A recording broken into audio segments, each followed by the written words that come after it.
Hello students, it's our fifth and last video of third chapter of subject science naming food health and hygiene. And just prior to this video, I have told you about prevention of communicable diseases and some way of spreading of these diseases, that is by direct contact and by insect. In former video, we have learned that how do we prevent or control the spreading of these infectious diseases, and these diseases are spread through different agents, different insects, and these diseases are spread by an outgoing agent called germs. These germs are of different kinds, naming bacteria, viruses, fungi, and protozoans. So, in this video, we are going to learn about non-communicable diseases. So, let's start our today's topic. पिछले video में हम आपको बताए कि direct contact के द्वारा या insect के द्वारा कम्युनिकेबल डिसीज कैसे फैलती हैं और आपको कम्युनिकेबल डिसीज को आप कैसे प्रिवेंट कर सकते हैं, उसकी जो कुछ कॉमन वेज हैं वो आपको बताए गए। और यहाँ पर इस वीडियो में हम नॉन कम्युनिकेबल डिसीजेज यानी असंक्रामक बीमारियों के बारे में पढ़ेंगे। So let's start our today's topic naming non communicable diseases. Diseases that cannot be passed from one person to another are called non-communicable diseases और non-infectious diseases, यानी वे बीमारियां जो एक पर्सन से दूसरे पर्सन में नहीं फैल सकती, ऐसी बीमारियों को हम नॉन कम्युनिकेबल डिसीज या नॉन इन्फेक्शियस डिसीज कहते हैं। दैट इज इस तरह की बीमारियां जो एक इन्फेक्टेड पर्सन से दूसरे हेल्दी पर्सन में पास थ्रू नहीं कर सकती हैं, उसमें फैल नहीं सकती, ऐसी बीमारियों को हम नॉन कम्युनिकेबल या नॉन इन्फेक्शियस डिसीज कहते हैं। Some non communicable diseases are caused by harmful substances present in the environment. कुछ नॉन इन्फेक्शियस डिसीज या कुछ नॉन कम्युनिकेबल डिसीज वो हमारे वातावरण में या पर्यावरण में मौजूद जो हानिकारक पदार्थ हैं उनके द्वारा होती हैं। कहने का मतलब कुछ कम्युनिकेबल बीमारियां, कुछ असंक्रामक बीमारियां हमारे चारों ओर पर्यावरण में मौजूद हार्मफुल सब्सटेंसेस के द्वारा ही होती हैं। For example, fumes from cars and factories can cause diseases of the lungs and hearts.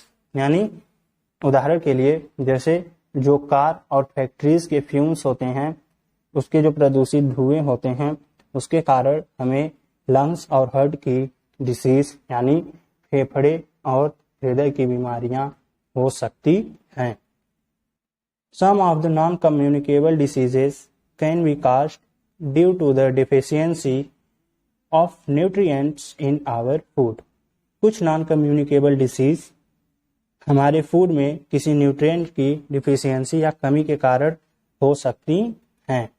जैसे हम आपको बताए थे पिछले कुछ वीडियोज में कि जो न्यूट्रिएंट्स होते हैं वो हमारे बॉडी को हेल्दी रखने के लिए नेसेसरी होते हैं। तो जब कभी जो है हमारे फूड में इन न्यूट्रिएंट्स की डिफिशियंसी हो जाती है या ये अनअवेलेबल हो जाते हैं, तो ऐसे में क्या होता है कि इनकी कमी के कारण कोई ना कोई रोग हमारे शरीर में उत्पन्न हो जाता है। The diseases that are caused due to lack of nutrients are called deficiency diseases, यानी वे बीमारियां जो किसी न्यूट्रिएंट या किसी पोषक तत्व की कमी के कारण होती हैं, ऐसी बीमारियों को हम डिफिशियंसी डिसीजेस कहते हैं।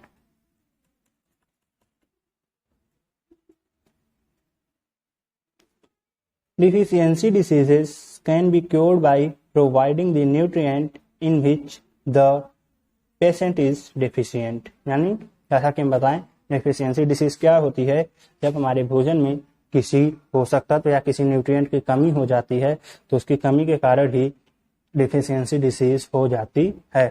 तो इस डिफिशियंसी डिसीज का इलाज जो है, जिस न्यूट्रिएंट की हमारे भोजन में कमी है उस न्यूट्रिएंट को अगर प्रॉपर अमाउंट में पेशेंट को दिया जाए तो ये जो डिफिशियंसी डिसीज है इसे क्योर किया जा सकता है, इसका इलाज किया जा सकता है। कैसे? जिस पेशेंट को जिस न्यूट्रिएंट या जिस पोषक तत्व की कमी है वही न्यूट्रिएंट क्या किया जाए, उसे दे दिया जाए, तो ऐसे में ये जो डिसीज है उसकी वो समाप्त हो जाएगी। Here we have deficiency diseases. Deficiency. In the first column, the name of deficiency diseases are given, and in the second column, the causes of these deficiency diseases have been given, and in the last and third column, source of deficiency nutrient. That means how do we recover this disease? The source of deficiency nutrients are given. So carefully look this graph and understand it. Deficiency diseases यानी deficiency diseases का नाम यहाँ पर दिया गया है और उसके जो सिम्टम्स है उसके लक्षण वो दिया गया है। Caused due to lack of यानी ये डिफिशियंसी डिसीज किसकी कमी के कारण होती है वो दिया गया है, और यहाँ पे इस डिसीज को हम किस न्यूट्रिएंट्स को लेने से दूर कर सकते हैं उन न्यूट्रिएंट्स का नाम दिया गया है। यानी जिस न्यूट्रिएंट की कमी के कारण वो बीमारी हमें हुई है उस न्यूट्रिएंट का सोर्स, उसका नाम दिया गया है। तो आइए इसे जानते हैं। Night blindness. नाइट ब्लाइंडनेस जैसा कि नाम से यह स्पष्ट है, ब्लाइंड मीन्स अंधा यानी जो ना देख पाए, नाइट मीन्स रात में यानी रात में ना देख पाना, जिसे हम रतौंधी कहते हैं। तो देखिए, person can not see clearly in dim light और एट नाइट। यानी नाइट ब्लाइंडनेस डिसीज में क्या होता है कि जो पर्सन होता है जिसे नाइट ब्लाइंडनेस की बीमारी होती है वो धीमे प्रकाश में या रात में साफ नहीं देख पाता। अब ये बीमारी क्यों होती है, आइए उसके बारे में जानते हैं। विटामिन ए, जब हमारे शरीर में विटामिन ए की कमी हो जाती है तो हमें नाइट ब्लाइंडनेस हो सकता है। Eggs, fish, carrot and papaya, ये जो विटामिन ए के कौन कौन से सोर्स होते हैं? एग्स, फिश, कैरट और पपाया। अगर इन चीजों को हम खाएं तो विटामिन ए की कमी को पूरा किया जा सकता है और ये जो बीमारी है इसे क्योर किया जा सकता है। बेरी बेरी, जो दूसरी बीमारी है वो बेरी बेरी है। Affects the nervous system, cause loss of appetite. Beriberi रोग में क्या होता है कि जो हमारा नर्वस सिस्टम होता है, तंत्रिका तंत्र, वो प्रभावित होता है और इसकी वजह से जो हमारी भूख है वो मर जाती है, यानी हमें भूख नहीं लगती। बेरी बेरी रोग क्यों होता है? विटामिन बी, विटामिन बी की कमी के कारण हमें जो है बेरी बेरी रोग हो जाता है। इस विटामिन बी की कमी को हम पूरा कैसे कर सकते हैं? Peas, meat, cereals and unpolished rice. यानी पीस मीन्स मटर और मीट मीन्स मांस, तो मटर, मांस और सीरियल्स मीन्स दाने वाले अनाजों को और अनपॉलिश्ड राइस को अगर हम खाएं, कंज्यूम करें तो इस डिसीज को क्योर किया जा सकता है। Next disease is scurvy. Scurvy में क्या होता है? Swelling and bleeding of gums, यानी जो हमारी मसूड़ें होती हैं दांत की वे क्या होती हैं? फूल जाती हैं, सूज जाती हैं और उनमें से ब्लीडिंग होने लगती हैं, यानी उनमें से खून रिसने लगता है। हमारी दांत की मसूड़ें, उनमें से ब्लीडिंग हो जाती है, वो स्वेलिंग कर जाती हैं। ये स्कर्वी क्यों होता है? विटामिन सी की कमी के कारण। जब कभी हमारे शरीर में विटामिन सी की कमी हो जाती है तो स्कर्वी रोग जो है वो हो सकता है। इस डिसीज को हम क्योर कैसे कर सकते हैं? Sprouted grains, orange, lemon and tomato. यानी हम स्प्राउटेड ग्रेन्स या ऑरेंज या लेमन या टोमेटो को अगर खाएं, उसको कंज्यूम करें तो स्कर्वी डिसीज को समाप्त किया जा सकता है। Rickets, weak bones. Rickets disease में क्या होता है? रिकेट्स बीमारी में जो बोन्स होती हैं इन्फेक्टेड पर्सन की, जो हड्डियां होती हैं वो वीक हो जाती हैं, कमजोर हो जाती हैं।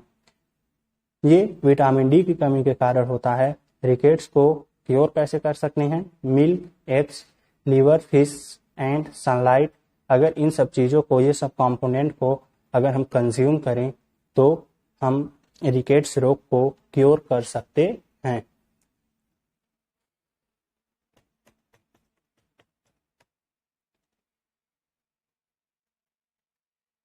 Anaemia, less iron in blood makes one look pale and tired.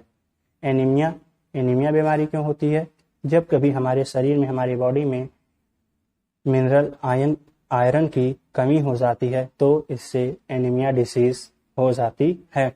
इसमें होता क्या है कि हमारे ब्लड में आयरन की कमी हो जाती है और जो इन्फेक्टेड पर्सन होता है, यानी जिसे एनीमिया रहता है, उसके ब्लड में आयरन की कमी हो जाती है और वो जो है उसका लुक वो पेल, यानी कुछ पीला कलर का और थका हुआ सा, उसकी जो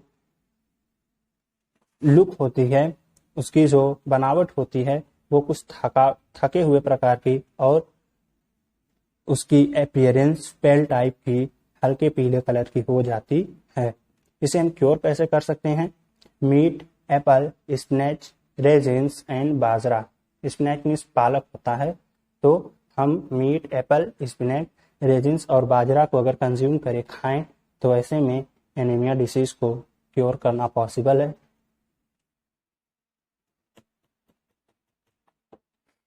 The neck disease is gout, swelling of the neck, underdeveloped bones and teeth. इसे हिंदी में हम घेंघा रोग कहते हैं। मीन्स इस डिसीज में होता क्या है कि जो नेक होती है वो स्वेल कर जाती है, वो सूज जाती है और जो बोन्स और टीथ होते हैं वो अंडर डेवलप्ड हो जाते हैं। मीन्स हमारी जो नेक होती है वो तो स्वेलिंग करती ही है, इसके अलावा जो बोन्स और टीथ होते हैं वो भी कंप्लीटली डेवलप नहीं कर पाते। जो ये घेंघा रोग है, गॉइट्री रोग है, डिसीज, ये आयोडीन, कैल्शियम और फास्फोरस, इन मिनरल्स की कमी से ये रोग होता है। इस डिसीज को हम क्योर कैसे कर सकते हैं?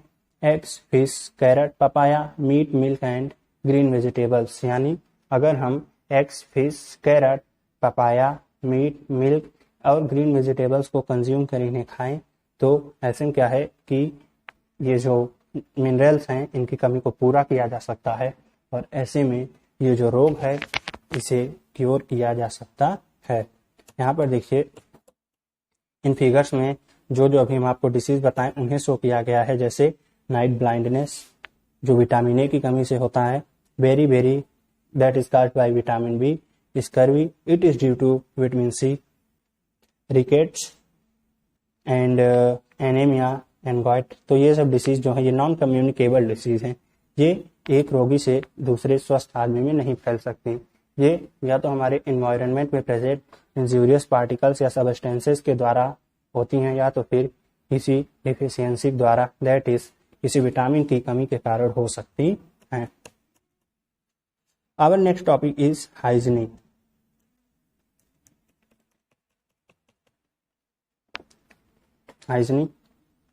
Hygiene may be defined as practices that help ensure cleanliness and good health. Hygiene क्या होता है? हाइजीन को हम इस तरह परिभाषित कर सकते हैं कि ऐसे अभ्यास या ऐसे प्रैक्टिस जो स्वच्छता में और हमारे शरीर को स्वस्थ रखने में, हमारे स्वास्थ्य को सही रखने में हमारी हेल्प करती हैं, उन आदतों को, उन प्रैक्टिस को हम हाइजीन कहते हैं। Good hygiene helps in preventing diseases. अच्छी हाइजीन यानी अच्छी दिनचर्या या अच्छा स्वास्थ्य विज्ञान, ये जो है डिसीजेस को प्रिवेंट करने में, बीमारियों को रोकने में हमारी सहायता करता है। Following are some steps that help in maintaining proper hygiene. तो यहाँ पर जो है कुछ स्टेप्स दिए गए हैं जो कि हमारी हाइजीन को मेंटेन रखने में हमारी हेल्प करते हैं। What are these ideas? Let's fill up. We should take a bath daily, हमें जो है डेली स्नान करना चाहिए। It is also important to wash hand with soap before having food and after going to the toilet, यानी खाना खाने से पहले और टॉयलेट या किसी ऐसी जगह से आने के बाद अपने हैंड्स को वॉश करना जरूरी होता है। हमें जो है डेली बैथ करना चाहिए और टॉयलेट वगैरह से आने के बाद या खाना खाने से पहले हमें अपने हाथों को धोना चाहिए। Food must be kept covered to prevent flies sitting on it, भोजन जो है वो उन्हें जरूर ढकना चाहिए ताकि इस पर कोई मक्खी या और कोई कीट ना बैठ सके। Flies breed in dirty places and on garbage, ये जो फ्लाइज होती हैं मक्खियाँ, ये क्या करती हैं, गंदे स्थानों पर और कूड़ों कचरों में ब्रीड करती हैं। इसीलिए इन मक्खियों को भोजन पर बैठने से बचाने के लिए, रोकने के लिए भोजन को ढका हुआ होना चाहिए। Dustbin should be kept covered, जो डस्टबिन होते हैं यानी कूड़ादान, वो कवर्ड होना चाहिए, यानी उसके ऊपर ढक्कन लगा हुआ होना चाहिए। Water should not be allowed to stagnate in pots, vessels, coolers etcetera as mosquitoes breed in stagnant water, यानी वाटर को किसी बर्तन में, किसी पॉट्स में, किसी वेजल या कूलर वगैरह में जमा नहीं होने देना चाहिए, क्योंकि मॉस्किटो यानी जो मच्छर होते हैं वो स्थिर या स्टैग्नेंट वाटर में ही ब्रीड करते हैं, स्टैग्नेंट वाटर में ही जन्म लेते हैं। तो इस प्रकार किसी भी बर्तन, गड्ढे या कूलर में पानी को जमा नहीं होने देना चाहिए। Disinfectants should be used in house to kill germs, यानी जर्म्स को किल करने के लिए, रोगाणुओं को मारने के लिए घरों में डिसइंफेक्टेंट्स का यूज करना चाहिए। तो इस तरह आपका ये चैप्टर जो है ये समाप्त हुआ। आप इसे ध्यान से पढ़ेंगे, समझेंगे। Thank you very much.